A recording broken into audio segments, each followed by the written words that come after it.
Uma outra, talvez polêmica ordem que ele também assinou é condenando o perdão a 1.500 acusados de terem participado da invasão do Capitólio lá no dia 6 de janeiro de 2021. Essa talvez tenha sido, de fato, algo que chamou bastante atenção. Eram 1.590 acusados, só 14 não receberam perdão presencial ou a troca de pena. Foi isso que aconteceu lá. E o Trump tinha falado que isso ia acontecer. Ontem a gente estava vendo, o Eliseu entrou ao vivo no 3 em 1 lá direto de Washington e mostrando inclusive uma manifestação, ali uma passeata que estava acontecendo exatamente no local onde ele estava.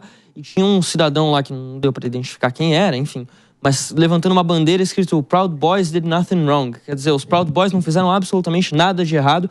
Proud Boys, um dos grupos responsáveis pela invasão ao Capitólio. Na campanha eleitoral, ano passado, Soraya, os republicanos sofreram muito com isso. A chapa republicana sofreu muito com isso, porque foi a questão da invasão ao Capitólio foi vista como um ataque muito grave à democracia dos Estados Unidos. E o americano respeita demais a democracia, respeita demais a república, as instituições, os símbolos públicos, como é o Capitólio, a Casa do Povo, né? Tanto que a cerimônia de posse é feita no Capitólio, não é feita na Casa Branca ou em algum outro lugar. Quando teve o debate, o último debate, que foi entre o J.D. Vance e o candidato a vice da Kamala Harris, que por acaso agora me fugiu o nome, eu tô pensando tanto esses dias, me fugiu o nome dele, Tim Walz. Olha só, veio aqui agora. O Tim Walz foi muito mal no debate. Quando chegou a última pergunta, ele acertou. Ele virou pro J.D. Vance e perguntou: você acha que a tentativa de invasão ao Capitólio foi uma tentativa de golpe de Estado? Ele questionou a opinião do J.D. Vance sobre o ataque ao Capitólio. E o J.D. Vance não soube como responder. Ele tinha ido bem o debate todo. Na última pergunta, patinou. Quer dizer, isso mostra que é uma fragilidade muito grande dos republicanos nesse aspecto, porque pega num ponto que a maioria da população acredita que foi um ataque muito grave à democracia. Acho que talvez essa tenha sido a medida menos popular do Trump ontem, assinado, embora na base trumpista, vá muito bem. Fala bem com o eleitorado do Trump, mas com o resto do país... Só me permite discordar um pouquinho de vocês, só num ponto que eu vou discordar um pouquinho do Fabrício, que é o seguinte: o americano, historicamente, concordo com você, respeita as instituições. Mas aí, a gente fala de um americano esse momento de redes, esse momento de crise absoluta de Estado-nação. Não tenho mais tanta convicção de que o americano hoje tenha esse mesmo proud, assim, esse mesmo orgulho.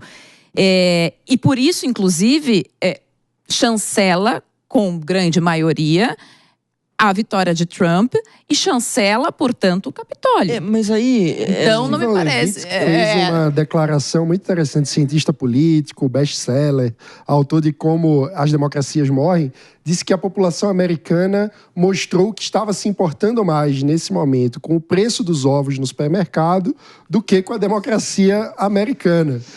E tem um ponto aí, mas o fato de você se preocupar mais com o preço dos ovos do que com a democracia não quer dizer que você não se preocupe de forma alguma com a democracia. Ou seja, é possível que uma pesquisa que pergunte isoladamente o que você acha dessa medida do Trump de anistiar todos os invasores do Capitólio, é possível que a resposta a essa pergunta seja de rejeição.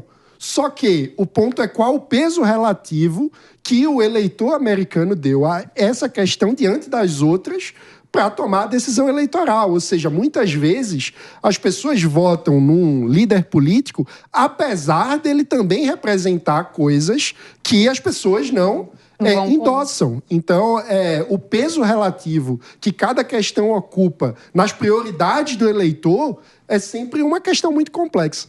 Mas tem um ponto importante, mas eu não vejo nada mais importante que a democracia. Eu não vejo nada mais importante no mundo contemporâneo do que você lutar dia a dia por direito, pelas instituições, pelo funcionamento adequado das instituições, não é?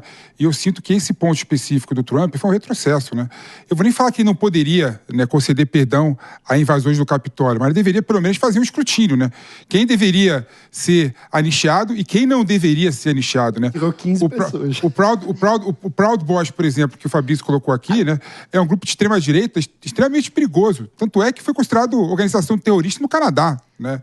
Agora, é um grupo de pessoas que defendem a superioridade da raça, a superioridade de gênero em relação a outros. Ou seja, é realmente um absurdo, né, o que o Trump fez em relação a anistiar 1.500 pessoas condenadas pela invasão do Capitólio, que foi um ato, que, modo de ver, que mostra claramente que mesmo os Estados Unidos, que são um país, né, que respeita as instituições, que respeita a democracia, está vivendo um momento chave na humanidade. Infelizmente, atos autoritários, eles acabam acontecendo dentro de uma roupagem legal, legítima, institucional. E quando a gente vê, Maninho, acabou.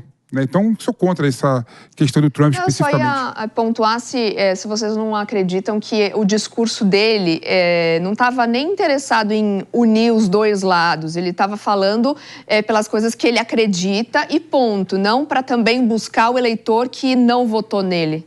Esse é um agrado que ele fez à base dele. Uma promessa que ele fez para sua base eleitoral e que ele cumpriu. Não há nenhuma surpresa aí. Ninguém foi pego de surpresa. Caramba, olha só o que aconteceu aqui. Não, todo mundo já esperava que isso ia acontecer. Eu particularmente, essa é a minha opinião pessoal, acho que a democracia é o ponto de partida para tudo. Sem democracia, não tem como a gente caminhar enquanto sociedade, não tem como a gente construir um país decente, um país correto. A democracia é o ponto de partida para tudo. Agora, eu concordo perfeitamente com o Mano aqui. O eleitor americano, ano passado, quando ele foi fazer a escolha dele entre Kamala Harris e Donald Trump, ele olhou e falou assim, pô, de um lado eu tenho o Trump, que realmente tem esse aspecto aí, mas o ovo tá caro no supermercado. A gasolina que eu tô pagando para colocar no meu carro subiu o preço. Então o eleitor deu preferência a aspectos econômicos que o eleitor entende ser mais da vida real do que o ataque ao Capitólio propriamente. Ele entende que, de repente, isso foi algo circunstancial. Aconteceu ali porque havia uma insatisfação, porque, de repente, o Trump convocou a manifestação ou não, tanto faz, mas, não sei, não vai se repetir, isso não me afeta de forma alguma. É uma forma de você ver o mundo, né? Aí vai de cada um. Então, mas acho que tem muito a ver com a importância que a gente dá pro voto, né? Porque, às vezes, a questão não está toda no voto. Então quem votou no Trump necessariamente concorda com o Capitólio, é machista, não aceita a democracia. É muito fácil a gente falar que a democracia é uma premissa de onde nós estamos, né? De onde nós estamos. A democracia vai ser premissa depois que eu comi, que eu tô com a barriga cheia, eu estudei, entende? Então, assim, você tem que olhar para o voto hoje em dia. A possibilidade do voto, ela não é mais tão definitiva, ela não é mais tão grudada ao que eu acredito. Ela está muito mais grudada a um insight emotivo do momento do que ao que eu realmente... Você precisa. Exato. Eu acompanho muito pesquisa qualitativa de campanha eleitoral. E é muito interessante quando eu falo isso, que as pessoas pensam que não é. As mulheres são extremamente pragmáticas no voto. Ano passado, na Prefeitura de São Paulo, as mulheres votavam da seguinte maneira: meu filho tem vaga na creche. Agora tem, por anos não teve. Então eu vou votar nessa pessoa. Exatamente. Eu vou votar nessa pessoa. Os homens são mais emotivos, tá? Eles se arrastam mais ideologicamente. É bem interessante. E essa, Ellen, é uma crítica que é feita constantemente, por exemplo, a setores mais liberais, ligados à esquerda, por exemplo, que não conseguem entender que o eleitor sente essa necessidade. Então, por exemplo, o Biden, ano passado, falou que os eleitores do Trump eram um monte de lixo, né? Isso pegou muito mal, porque o eleitor do Trump, ele não é necessariamente um fascista, ele não é um cara que concorda com o ataque à democracia, ele não concorda com o que aconteceu no Capitólio, mas ele está insatisfeito com os preços, ele está insatisfeito com a qualidade de vida, ele está chateado que o país já não é mais aquela potência que era nos anos 80 e 90, né? E ele quer uma resposta para isso, que ele acha que o Trump oferece. E aí, quando um camarada vai lá, o Biden, por exemplo, vai lá e fala assim, pô, o eleitor é um lixo, que vota nesse cara, o eleitor é um lixo.